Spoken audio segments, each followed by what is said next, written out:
Hi dears, അപ്പം നമുക്കിന്നൊരു കുമ്പളങ്ങ മോര് കറി വെച്ചാലോ? എല്ലാവർക്കും അറിയാം, എന്നാൽ തന്നെയും ഞാൻ വെക്കുന്ന ഈ രീതിയിലാണ്. അപ്പോൾ അതൊന്ന് കാണിക്കാമെന്ന് വിചാരിച്ചു. ഞാനൊരു കുമ്പളങ്ങ പകുതി എടുത്തു. ഞാൻ പകുതി എടുത്ത് ഞാൻ റെസിപ്പി ഇട്ടിട്ടുണ്ട്. അതൊന്ന് എല്ലാവരും ഒന്ന് കാണണം കേട്ടോ. അപ്പോൾ അതിൻ്റെ ഒരു അരിക്കുമ്പള നല്ല വിളയാത്ത നല്ല കുമ്പളങ്ങയാണ്, നല്ല ടേസ്റ്റുള്ളത് നെയ്ക്കുമ്പളം. അപ്പോൾ അതിൻ്റെ പകുതി എടുത്തു. ഞാൻ കുറച്ച് ഒരു 1/4 ടീസ്പൂൺ മുളക് പൊടി ഇട്ടു, ഒരു അര ടീസ്പൂണാണ് മഞ്ഞൾപ്പൊടി ഇട്ടു, 2 പച്ചമുളക്, പിന്നെ കുമ്പളങ്ങ നല്ലതുപോലെ അരിഞ്ഞ് കഴിക്കാൻ സ്ക്വയർ പീസിൽ ഇതുപോലെ കട്ട് ചെയ്തിട്ടിട്ടുണ്ട്. പിന്നെ നമുക്ക് എന്താ ചെയ്യേണ്ടത്, ഞാൻ അടുപ്പയിൽ വെച്ചിട്ടുണ്ട്. നമ്മുടെ ചട്ടിയെടുത്ത് അടുപ്പയിൽ വെച്ചു. അപ്പോൾ അതിനകത്തോട്ട് ഞാൻ ആവശ്യത്തിന് ഉപ്പിട്ടുണ്ട്. ഉപ്പിൻ്റെ കല്ലാണ് കിടക്കുന്നത് കേട്ടോ. കുറച്ച് വെള്ളം ഒഴിച്ചു, വേവാൻ ആവശ്യമായി മാത്രം കേട്ടോ. ഇതിനകത്തോട്ട് നമുക്ക് ഇട്ടേക്കാം. ഇതിന്ന് ഒന്ന് വേവട്ടെ, നമുക്കൊന്ന് ഇളക്കി കൊടുക്കാം. എന്നിട്ട് നല്ലൊരു മൂടി വെച്ചങ്ങ് മൂടി ഇതിന്ന് വേവട്ടെ. സ്റ്റെപ്പ് ബൈ സ്റ്റെപ്പായിട്ട് പറയാം. ഓക്കെ, അപ്പോൾ നമ്മുടെ ചാനലൊക്കെ സബ്സ്ക്രൈബ് ചെയ്യണേ, വാച്ച് ചെയ്യണേ, ഷെയർ ചെയ്യണേ. ഓക്കെ, നിങ്ങളുടെ ആ ഒരു ഇതാണ് നമ്മളെ ഇത്രത്തോളം സപ്പോർട്ടാണ് ഇത്രത്തോളം നമ്മളെ എത്തിച്ചത്. ഓക്കെ, അപ്പോൾ ഇതൊന്ന് വേവും. അപ്പോൾ നമ്മുടെ കുമ്പളങ്ങ വേവുന്ന സമയം കൊണ്ട് നമുക്ക് അതിനാവശ്യമുള്ള സാധനങ്ങൾ എടുക്കാം. ഞാൻ കുറച്ച് തൈര് എടുത്തിട്ടുണ്ട്, ഒരു 6 സ്പൂൺ തൈര് എടുത്തിട്ടുണ്ട്. അതൊന്ന് മിക്സിക്കകത്ത് അടിച്ചെടുക്കാം. എന്നിട്ട് ഈ മിക്സിക്കകത്ത് തന്നെ നമ്മുടെ ഈ അരപ്പ് ഉടങ്ങ് അരച്ചെടുക്കാം. ആദ്യം നമുക്ക് നമ്മുടെ തൈര് അടിച്ചെടുത്തിട്ട് ഈ അരപ്പ് അരയ്ക്കാം. ഞാൻ ഒരു 5 സ്പൂൺ തേങ്ങ എടുത്തു, പിന്നെ ജീരകം ഒരു 1/4 ടീസ്പൂൺ, മഞ്ഞൾപ്പൊടി എടുത്തു, പിന്നെ അതുപോലെ തന്നെ 2 ചെറിയ ഉള്ളി എടുത്തു, പിന്നെ 2 വെളുത്തുള്ളി അല്ലി ഇത്ര എടുത്തു കേട്ടോ. നമ്മൾ മോരിനുള്ള അരപ്പ്. ഓക്കെ, അപ്പോൾ നമുക്കിത് അരച്ചുകൊണ്ട് വരാം. നല്ല ഈ പേസ്റ്റ് പോലെ അരയ്ക്കണം. ആദ്യം നമുക്ക് ഈ നമ്മുടെ തൈര് ഒന്ന് ഉടച്ചിട്ട് വരാം. ഓക്കെ, നമ്മുടെ തൈര് ഒന്ന് മിക്സിക്കകത്ത് വെച്ച് നല്ലതുപോലെ ഒന്ന് ഉടച്ചെടുത്തിട്ടുണ്ട് കേട്ടോ. നിങ്ങൾക്ക് ആവശ്യത്തിന് കുറച്ചൊരു വെള്ളം വേണമെങ്കിൽ ഒഴിക്കാം. എനിക്ക് ഇച്ചിരി കുറുകിയിരിക്കുന്ന ഇഷ്ടം. പിന്നെ ഞാൻ നമ്മുടെ ഈ അരപ്പെടുത്ത് അരച്ചേക്കാം.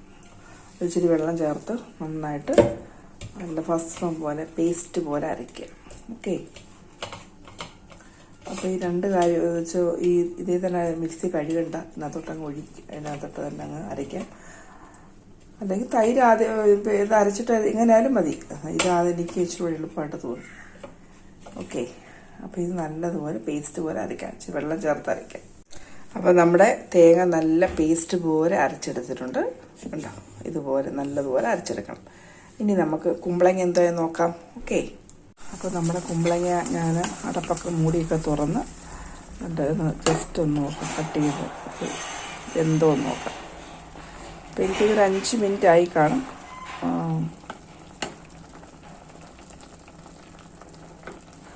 ഇച്ചിരൂടെ വേവാണ്ട്, സ്വല്പം ഇത്രയേറെ കുറച്ചുകൂടെ ഒന്ന് വേവട്ടെ. അപ്പോഴത്തേക്ക് ഈ വെള്ളം എല്ലാം ഒന്ന് പറ്റും. തീ ഒന്ന് കൂട്ടി വെക്കാം കേട്ടോ. നാടൻ കറികൾ എപ്പോഴും നാടൻ ചട്ടികളിൽ വെക്കുന്നതാണ് നല്ലത് കേട്ടോ. പ്രത്യേക ഒരു സന്തോഷം. അപ്പോൾ നമ്മുടെ കുമ്പളങ്ങ എല്ലാം ഒരുവിധം നല്ലതുപോലെ വെന്ത് കണ്ടോ, വെള്ളമെല്ലാം പറ്റി നല്ല സൂപ്പറായിട്ട് വെന്ത്. ഇനി നമുക്ക് തിരി ഒന്ന് കുറച്ചിട്ടിട്ട് നമ്മുടെ അരപ്പൊഴിക്കും. അതിൽ പേസ്റ്റ് പോലെ അരച്ച് വെച്ച് അരപ്പ് ഞാൻ മിക്സി എല്ലാം കൂടെ കഴുകി അങ്ങ് ഒഴിച്ചിട്ടുണ്ട് കേട്ടോ. അപ്പം ആ അരപ്പൊന്ന് ജസ്റ്റ് ഒന്ന് തിളക്കട്ടെ. നമ്മൾ അപ്പോഴത്തേക്ക് ഒന്ന് തിളയ്ക്കുന്നവരെ നമ്മുടെ തേങ്ങ മിശ്രിതം ഒഴിച്ചല്ലോ, അപ്പോൾ ഒന്ന് തിളക്കട്ടെ. എന്നിട്ട് നമുക്കപ്പോഴത്തേക്ക് കടുക് പൊട്ടിക്കാം. വെളിച്ചെണ്ണ ഒഴിച്ചു. അപ്പോൾ നമ്മുടെ വറ്റൽ മുളക്, നമ്മുടെ കറിവേപ്പില, ചെറിയ ഉള്ളി പൊട്ടട്ടെ. നമ്മുടെ അരപ്പ് തിളച്ച് കണ്ട നല്ല സൂപ്പറായിട്ട് തിളച്ച്. ഇനി നമുക്ക് ഈ ഓഫ് ചെയ്യുന്നത് നല്ലത്. തൈരിട്ട് തിളയ്ക്കണ്ട. തൈരിന് ആവശ്യത്തിന് വെള്ളം ഒഴിച്ചുകൊണ്ട് ഞാൻ ഇപ്പം ഈ ചട്ടിക്കകത്തായതുകൊണ്ട് തന്നെ ഇപ്പം ഓൾറെഡി ഒരു ചൂട് വരുമല്ലോ. അപ്പം തന്നെ ഇത് നല്ല ഇതായി, അതിന് നല്ല വെള്ളം പോലെ ആയി, നല്ല മോര് കറിയായി. ശരിക്കും വളരെ എളുപ്പത്തിൽ ചെയ്യാവുന്നതും പഴയ കറികളാണ്. അമ്മച്ചിമാരുള്ള സമയത്തേ ഉള്ള കറികളാണ്. എനിക്ക് ഭയങ്കര ഇഷ്ടമാണ്. നമ്മുടെ കുമ്പളങ്ങയൊക്കെ നമ്മുടെ വീട്ടിൽ ഈ ഒത്തിരി ഉണ്ടാവുമല്ലോ. അന്നേരം അതുപോലെ പച്ചടി, മോര് കറി, പിന്നെ ഓലൻ ഒക്കെ ഉണ്ടാക്കും. മമ്മിയുടെ അമ്മയൊക്കെ ഉണ്ടാക്കുമായിരുന്നു. മമ്മിയും ഉണ്ടാക്കും. അപ്പം അതൊക്കെ ആ പഴയ രുചികളാണ് ഇപ്പോഴും നാവിൻ്റെ തുമ്പിൽ. ഓക്കെ, ഇനി നമുക്ക് നമ്മുടെ കടുക് പൊട്ടിച്ചിടാം. എനിക്ക് ഭയങ്കര ഇഷ്ടമാണത്. താലപ്പ്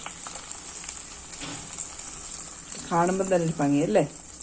പിന്നെ ഇത് ഇരുന്ന് ഞാൻ ഇളക്കുന്നില്ല, ഇരുന്നതിനകത്തോട്ട് അതൊക്കെ ഒന്ന് പിടിക്കട്ടെ. അപ്പം ഇതാണ് നമ്മുടെ കുമ്പളങ്ങ മോരുകറി. എല്ലാവരും ഇതൊന്ന് ചെയ്ത് നോക്കുക, ഫീഡ്ബാക്ക് അറിയിക്കുക, വാച്ച് ചെയ്യുക, ഷെയർ ചെയ്യുക. ഓക്കെ, എല്ലാവരും ദൈവം അനുഗ്രഹിക്കട്ടെ. Thank you. God bless you all.